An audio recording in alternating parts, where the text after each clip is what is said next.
Hello everyone. देखिए अपन पढ़ रहे हैं आज वेरिएशन ऑफ पैरामीटर मेथड पढ़ रहे हैं जो आपके सेकंड ऑर्डर की डिफरेंशियल इक्वेशन को सॉल्व करने में आता है।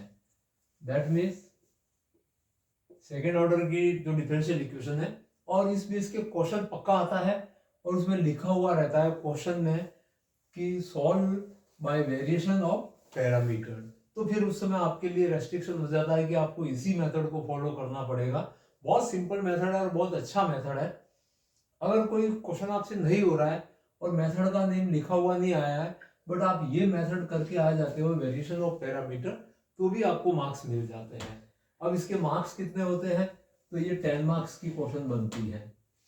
हमेशा ध्यान रहे सेकंड ऑर्डर की जो डीई आएगी वो 10 मार्क्स। दैट मीन्स आपका section C for Bikaner technical university बेटी वालों के सी सेक्शन फर्स्ट सेम में ये है। वैसे ये हर यूनिवर्सिटी के सिलेबस में है, कोई सा भी यूनिवर्सिटी हो, किसी के फर्स्ट सेम में है तो किसी के सेकंड थर्ड फोर्थ किसी में भी हो सकता है। बीएससी कर रहे हैं, बीटेक से हो या और कोई भी मैथमेटिक्स रिलेटेड आप सिलेबस पढ़ रहे हैं तो सेकंड ऑर्डर की डीई के अंदर variation of parameter is very very important method. अब मेथड होता क्या है?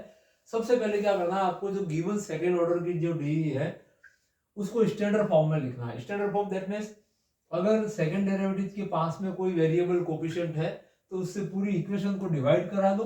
दैट मीन्स ऑलवेज जो सेकंड ऑर्डर डेरिवेटिव है उसका कोफिशिएंट 1 होना चाहिए।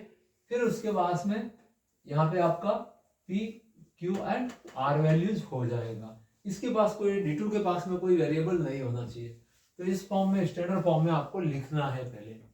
फिर step 2, put right hand side 0। Or मतलब ये आपका राइट हैंड साइड के अंदर है, इसको 0 रखो और उसका सीएफ फाइंड कर दो। अब सीएफ कैसे फाइंड करना है तो अपने प्रीवियस चैप्टर में भी पढ़ा है या डायरेक्ट बाय एस्टिमेटिंग मेथड में भी पढ़ा है। बाय एनी मेथड से आपको सीएफ फाइंड करना है। दैट मीन्स सीएफ के दो पार्ट आपके पास u एंड v यहाँ पे आपको मिलेंगे। फर्स्ट किसी भी एक पार्ट को u बोलना है जो सीएफ फाइंड करेंगे, राइट हैंड साइड को 0 रख के, तो उसके एक पार्ट को u बोलना है, एक पार्ट को v। दैट मीन्स उसका सॉल्यूशन जो होगा y is equal to c1u plus c2v होगा।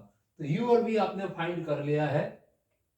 अब आपको उसका कंप्लीट सॉल्यूशन फाइंड करने के लिए एक जनरल सॉल्यूशन उसका मानना है।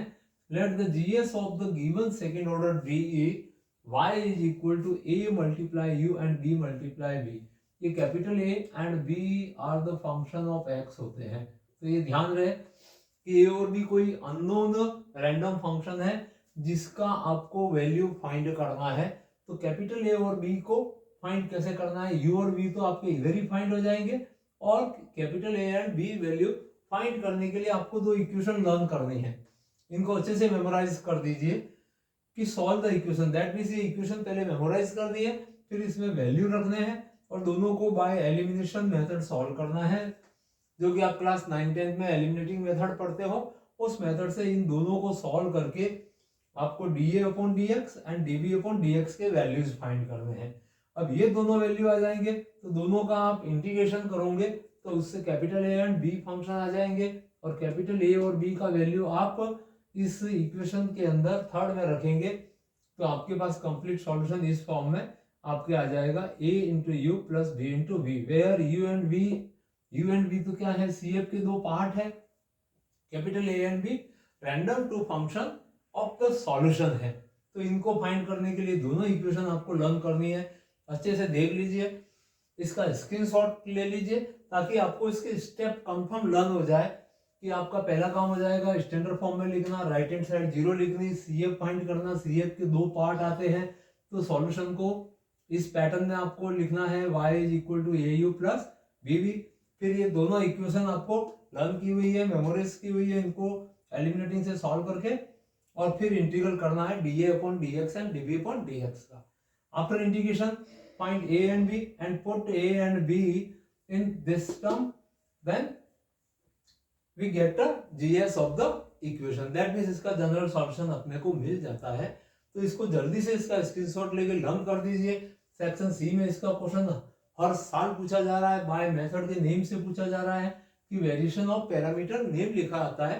तो इस मेथड की इंपॉर्टेंस आपके 10 मार्क्स रिजर्व करने के लिए सेकंड ऑर्डर की डी आप इसको तैयार करिए। अगर कोई दूसरा आ जाता है और मेथड नेम नहीं लिखा है तो भी आप इसको तो फॉलो कर ही सकते हैं, जिससे आपके मार्क्स बने रहे और आपके कैसे भी किसी भी प्रकार से आपका फर्स्ट सेम में मैथ्स है वो क्लियर हो सके। तो इसके लिए हमारी तरफ से पूरा प्रयास किया जा रहा है हमारे चैनल पे कि आप किसी भी यूनिवर्सिटी से हो, इंजीनियरिंग के लिए हो, तो उसमें आपको मार्क्स मिले और आप आराम से अच्छे मार्क्स लेके क्लियर कर सको। तो अपने फ्रेंड्स में हमारी तरफ से ये भी कहा जा रहा है कि अपने सभी फ्रेंड्स ग्रुप को अधिक से अधिक शेयर कर दीजिए ताकि उनको भी इस मेथड का बेनिफिट मिले, और अभी तक सब्सक्राइब नहीं कर चुके हैं तो सब्सक्राइब कर लीजिए। Thank you watching this video.